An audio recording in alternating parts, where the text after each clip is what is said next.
here is Dr. Jill Biden, the outgoing First Lady, and Doug Emhoff, the outgoing second gentleman. We're told that Doug Emhoff had a roughly 45-minute conversation with his replacement, Usha Vance. Here are the adult Trump children being formally introduced. Tiffany Trump, Eric Trump, Barron Trump.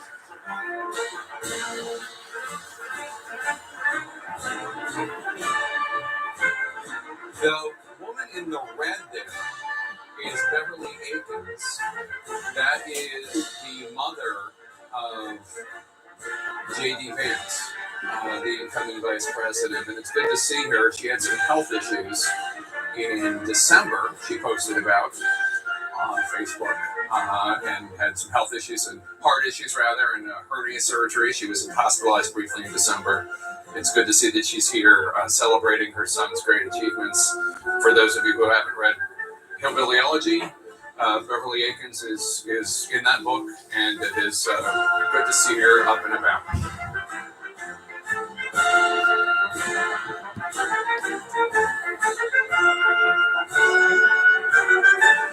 Yes, he's very tall. Looking at Barron Trump, I think he's like 6'5". At least. He's got two very tall parents. 6'9", I'm told. And and obviously throughout the room are various Trump grandchildren, in addition to the Trump adult children as well. Right behind. And I believe that's Barron's grandfather, Melania Trump's father. Next to him, she of course lost her mother. Where? Which one are you referring to? To the left of. Next to JD Vance's mom. In between JD Vance's mother and Barron Trump. Yeah. This was really striking, seeing all these first family and second family members, and all the incoming cabinet members, assuming they get confirmed. And then just scattered throughout are these tech CEOs. Yeah. I mean, the exclusivity of this room is incredible. I mean, there are governors and high-level elected officials who are in the overflow. But these folks, we should also remind people, they paid money into the Donald Trump inaugural fund. Mark Zuckerberg and Meta. There's Senator Tom Cotton, Cory Booker, and Chuck Grassley that we just showed there. Sorry. They wrote $1 million checks, and $1 million check, I suppose, gets you in the room where it happens. I agree with you, Abby, but this is about as mutually beneficial as it gets, because, as I think you said earlier, Donald Trump is the ultimate producer, and he understands branding and marketing and imagery as well as, or better than most.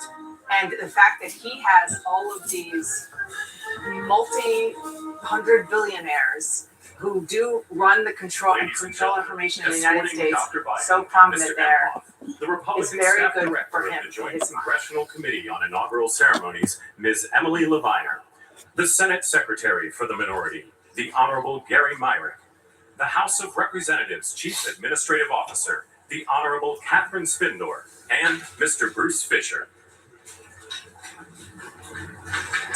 As we're watching, these are, Bruce Fisher is the spouse of Senator Deb Fisher, and some of these are members of the inaugural committee as well. Senator Deb Fisher and Senator Amy Klobuchar are the co-chairs of the inaugural committee.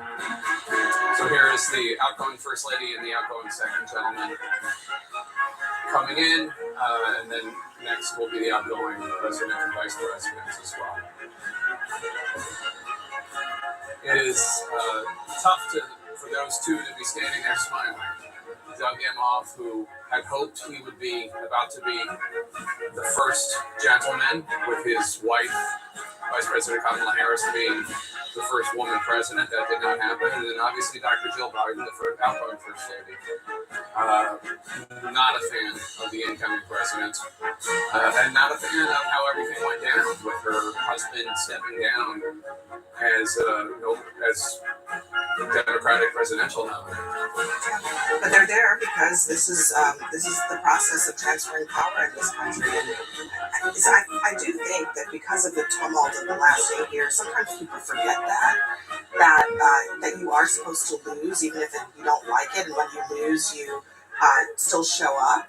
And the fact that they showed up and they have a bit of a smile, on their faces, is being the bigger person, but it's also having fidelity to this country and its traditions. You know, you see Doug Emhoff smiling and the First Lady smiling. You can also see them really taking it all in, and